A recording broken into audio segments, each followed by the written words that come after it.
വിശുദ്ധ മത്തായി എഴുതിയ സുവിശേഷം അധ്യായം 19. വിവാഹമോചനത്തെ സംബന്ധിച്ച്.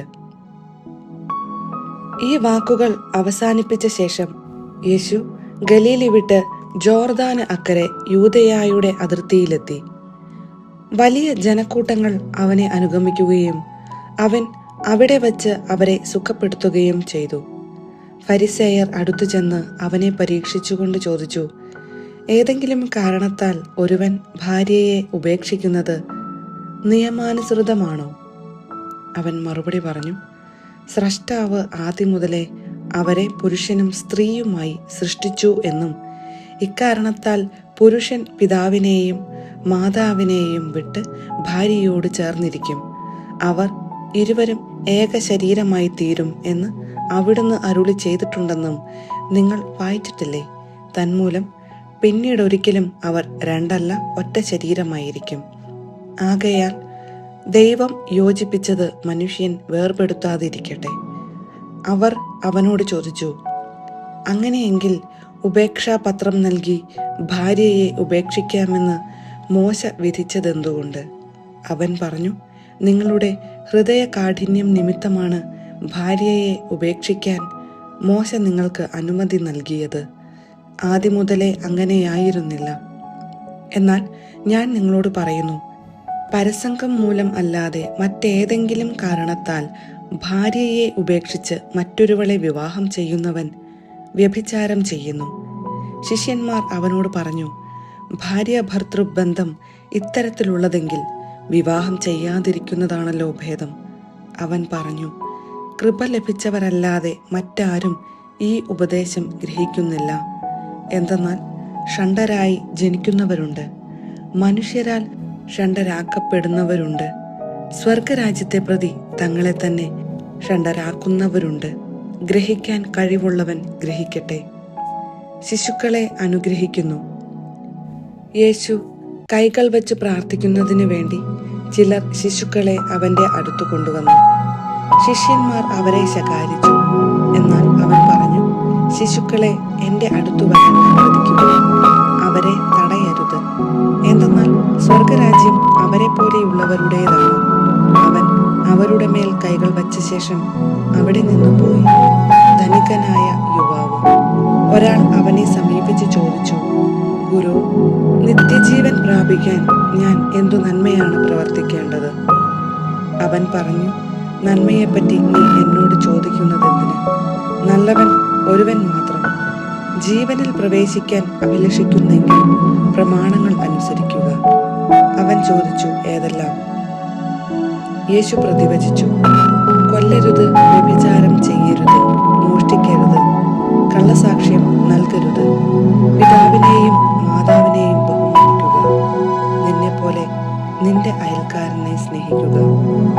ആ യുവാവ് ചോദിച്ചു, ഇവയെല്ലാം ഞാൻ അനുസരിച്ചിട്ടുണ്ട്, ഇനിയും എന്താണ് എനിക്ക് കുറവ്?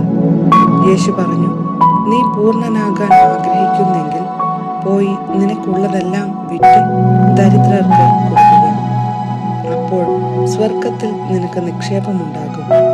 പിന്നെ വന്ന് എന്നെ അനുഗമിക്കുക. ഈ വചനം കേട്ട് ആ യുവാവ് സങ്കടത്തോടെ തിരിച്ചുപോയി. അവന് വളരെയേറെ സമ്പത്തുണ്ടായിരുന്നു. യേശു ശിഷ്യന്മാരോട് അരുളി ചെയ്തു, സത്യമായി ഞാൻ നിങ്ങളോട് പറയുന്നു, ധനവാന് സ്വർഗരാജ്യത്തിൽ പ്രവേശിക്കുക ദുഷ്കരമാണ്. വീണ്ടും ഞാൻ നിങ്ങളോട് പറയുന്നു, ധനവാൻ സ്വർഗരാജ്യത്തിൽ പ്രവേശിക്കുന്നതിനേക്കാൾ എളുപ്പം ഒട്ടകം സൂചിക്കുഴയിലൂടെ കടക്കുന്നതാണ്. ശിഷ്യന്മാർ ഇത് കേട്ട് വിസ്മയഭരിതരായി അവനോട് ചോദിച്ചു, അങ്ങനെയെങ്കിൽ രക്ഷപ്പെടാൻ ആർക്ക് സാധിക്കും?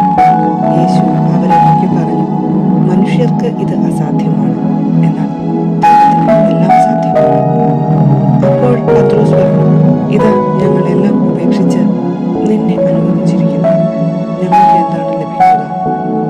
യേശു അവരോട് പറഞ്ഞു, സത്യമായി ഞാൻ നിങ്ങളോട് പറയുന്നു, പുനർജീവിതത്തിൽ മനുഷ്യപുത്രൻ തന്റെ മഹത്വത്തിന്റെ സിംഹാസനത്തിൽ ഉപവിഷ്ടനാകുമ്പോൾ എന്നെ അനുഗമിച്ച നിങ്ങൾ ഇസ്രായേലിന്റെ 12 ഗോത്രങ്ങളെ വിധിച്ചുകൊണ്ട് 12 സിംഹാസനങ്ങളിൽ ഇരിക്കും.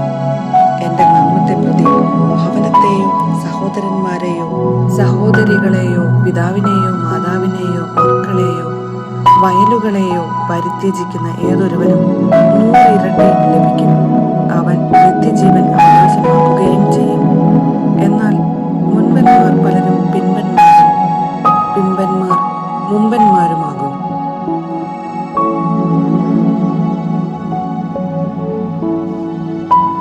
വിശുദ്ധ മത്തായി എഴുതിയ സുവിശേഷം അധ്യായം 20. മുന്തിരിത്തോട്ടത്തിലെ ജോലിക്കാർ.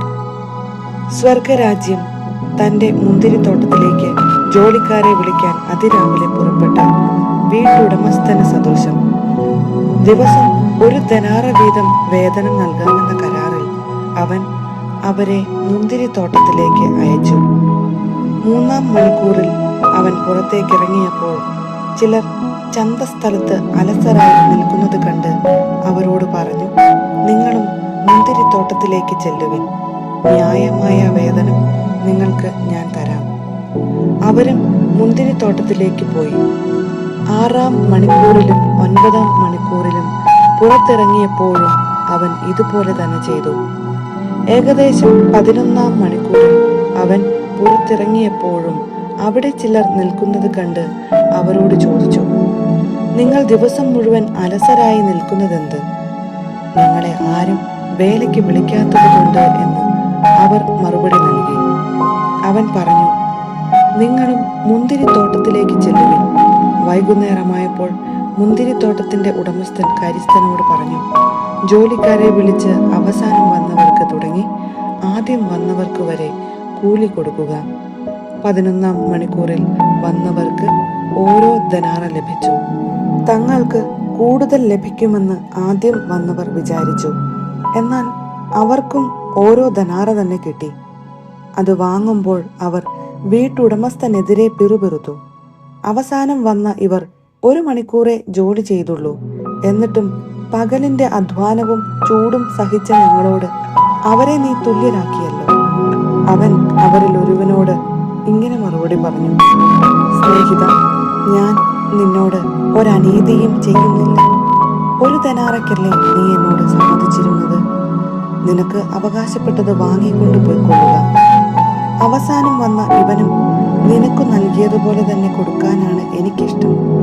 എൻ്റെ വസ്തുവകകൾ കൊണ്ട് എനിക്കിഷ്ടമുള്ളത് ചെയ്യാൻ പാടില്ലെന്നോ? ഞാൻ നല്ലവനായതുകൊണ്ട് നീ എന്തിന് അസൂയപ്പെടുന്നു?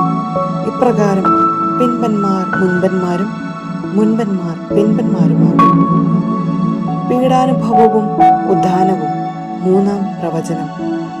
യേശു തന്റെ 12 പേരെ മാത്രം കൂട്ടിക്കൊണ്ട് ജെറുസലേമിലേക്ക് യാത്ര ചെയ്യുമ്പോൾ വഴിയിൽ വെച്ച് അരുളി ചെയ്തു, ഇതാ നമ്മൾ ജെറുസലേമിലേക്ക് പോകുന്നു.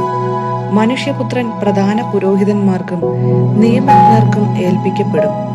അവർ അവനെ മരണത്തിന് വിധിക്കുകയും വിജാതീയർക്ക് ഏൽപ്പിച്ചു കൊടുക്കുകയും ചെയ്യും. അവർ അവനെ പരിഹസിക്കുകയും പ്രഹരിക്കുകയും ക്രൂശിക്കുകയും ചെയ്യും. എന്നാൽ 3-ാം ദിവസം അവൻ ഉയിർപ്പിക്കപ്പെടും. സെബദീ പുത്രന്മാരുടെ അഭ്യർത്ഥന. അപ്പോൾ സെബദീ പുത്രന്മാരുടെ മാതാവ് തന്റെ പുത്രന്മാരോടുകൂടെ വന്ന് അവന്റെ മുൻപിൽ യാചനാപൂർവം പ്രണമിച്ചു. അവൻ അവളോട് ചോദിച്ചു, നിനക്ക് എന്താണ് വേണ്ടത്? അവൾ പറഞ്ഞു, നിന്റെ രാജ്യത്തിൽ എന്റെ ഈ 2 പുത്രന്മാരിൽ ഒരുവൻ നിന്റെ വലത്തുവശത്തും അപരൻ ഇടത്തുവശത്തും ഇരിക്കുന്നതിന് കൽപ്പിക്കണമേ. യേശു മറുപടി പറഞ്ഞു, നിങ്ങൾ ചോദിക്കുന്നത് എന്താണെന്ന് നിങ്ങൾ അറിയുന്നില്ല. ഞാൻ കുടിക്കാൻ പോകുന്ന പാനപാത്രം കുടിക്കാൻ നിങ്ങൾക്ക് കഴിയുമോ? അവർ പറഞ്ഞു, നിങ്ങൾക്ക് കഴിയും. അവൻ അവരോട് പറഞ്ഞു, എന്റെ പാനപാത്രം തീർച്ചയായും നിങ്ങൾ കുടിക്കും. എന്നാൽ എന്റെ വലത്തുവശത്തും ഇടത്തുവശത്തും ഇരിക്കാനുള്ള വരം നിങ്ങൾക്ക് നൽകേണ്ടത് ഞാനല്ല, അത് എന്റെ പിതാവ് നിങ്ങൾക്ക് വേണ്ടി സജ്ജമാക്കിയിരിക്കുന്നുവോ അവർക്കുള്ളതാണ്. ഇത് കേട്ടപ്പോൾ ബാക്കി 10 പേർക്കും ആ 2 സഹോദരന്മാരോട് അമർഷം തോന്നി. എന്നാൽ യേശു അവരെ അടുത്തു വിളിച്ച് പ്രകാരം പറഞ്ഞു, വിജാതീയരുടെ ഭരണകർത്താക്കൾ അവരുടെ മേൽ യജമാനത്വം പുലർത്തുന്നുവെന്നും അവരുടെ പ്രമാണികൾ അവരുടെ മേൽ അധികാരം പ്രയോഗിക്കുന്നുവെന്നും നിങ്ങൾക്കറിയാമല്ലോ. എന്നാൽ നിങ്ങളുടെ ഇടയിൽ അങ്ങനെയാകരുത്. നിങ്ങളിൽ വലിയവനാകാൻ ആഗ്രഹിക്കുന്നവൻ നിങ്ങളുടെ ശുശ്രൂഷകനും നിങ്ങളിൽ ഒന്നാമനാകാൻ ആഗ്രഹിക്കുന്നവൻ നിങ്ങളുടെ ദാസനുമായിരിക്കണം.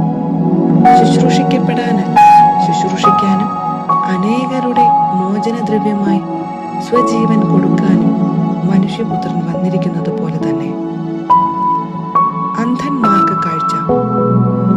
അവൻ ജെറീക്കോയിൽ നിന്ന് യാത്ര പുറപ്പെട്ടപ്പോൾ ഒരു വലിയ ജനക്കൂട്ടം അവനെ അനുഗമിച്ചു.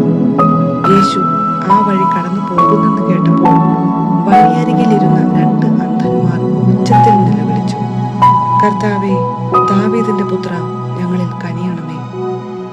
മിണ്ടാതിരിക്കാൻ പറഞ്ഞുകൊണ്ട് ജനക്കൂട്ടം അവരെ ശാസിച്ചു. അവരാകട്ടെ, കർത്താവേ, ദാവീദിന്റെ പുത്ര, ഞങ്ങളിൽ കനിയണമേ എന്ന് കൂടുതൽ ഉച്ചത്തിൽ നിലവിളിച്ചു പറഞ്ഞു.